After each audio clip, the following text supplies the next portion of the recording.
Good morning, America. On January 20th, 1961, President John F. Kennedy delivered his inaugural address. We observe today not a victory of party, but a celebration of freedom, symbolizing an end as well as a beginning, signifying renewal as well as change. For I have sworn before you and Almighty God the same solemn oath our forebears prescribed nearly a century and 3/4 ago. For man holds in his mortal hands the power to abolish all forms of human poverty and all forms of human life.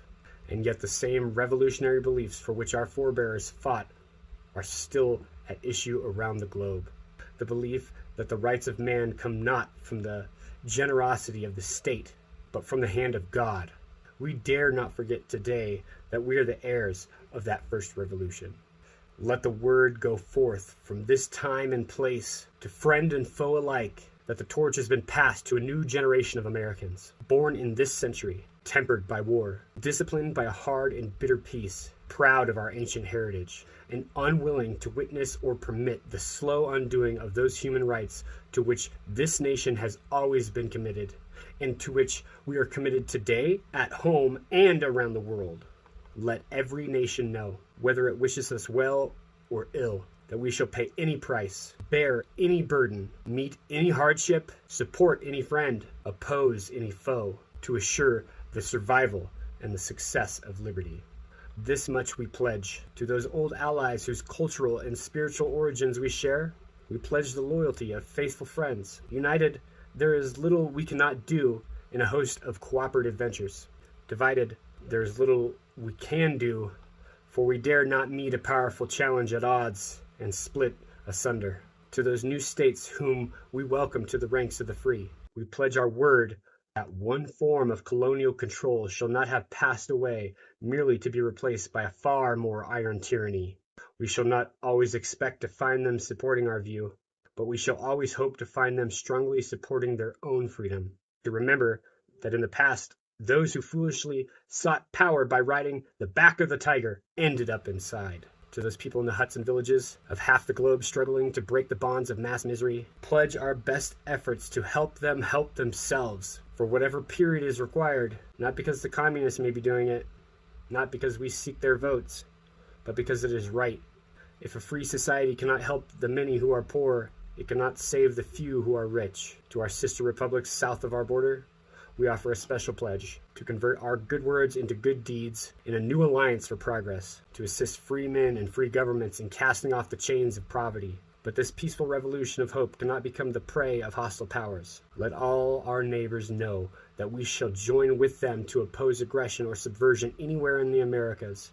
And let every other power know that this hemisphere intends to remain the master of its own house. To that World Assembly of Sovereign States, the United Nations, our last best hope in an age where the instruments of war have far outpaced the instruments of peace, we renew our pledge of support to prevent it from becoming merely a forum of invective, to strengthen its shield of the new and the weak, and to enlarge the area in which its writ may run. Finally, to those nations who would make themselves our adversary, we offer not a pledge, but a request that both sides begin anew the quest for peace, before the dark powers of destruction unleashed by science engulf all humanity in a planned or accidental self-destruction.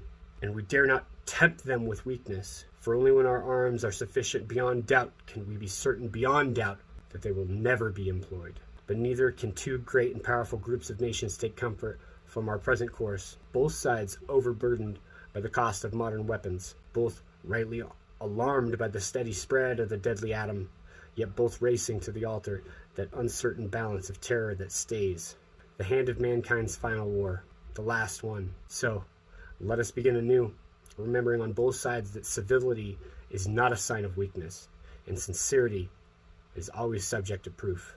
Let us never negotiate out of fear, but let us never fear to negotiate. Let both sides explore what problems unite us instead of belaboring those problems which divide us. Let both sides, for the first time, formulate serious and precise proposals for the inspection and control of arms, and bring the absolute power to destroy other nations under the absolute control of all nations.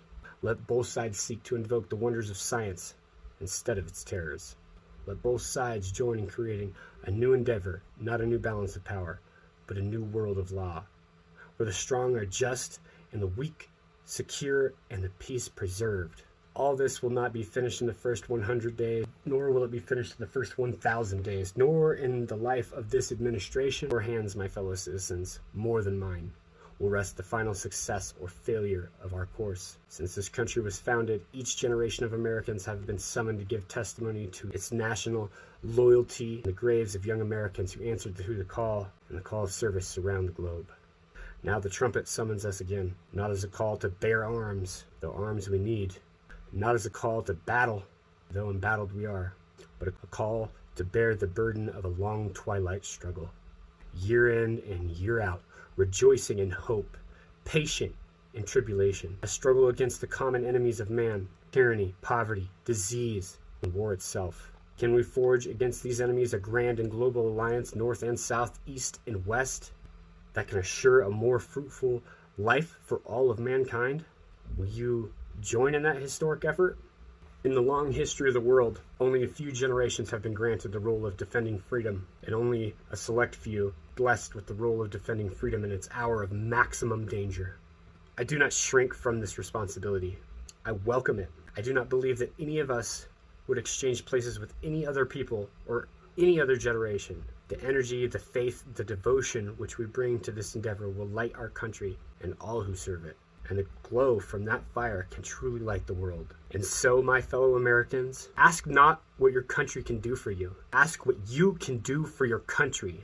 My fellow citizens of the world, ask not what America will do for you, but what together we can do for the freedom of man. Finally, whether you are a citizen of America or a citizen of the world, ask of us here the same high standards of strength and sacrifice which we ask of you, with a good conscience, our only sure reward, with history the final judge of our deeds.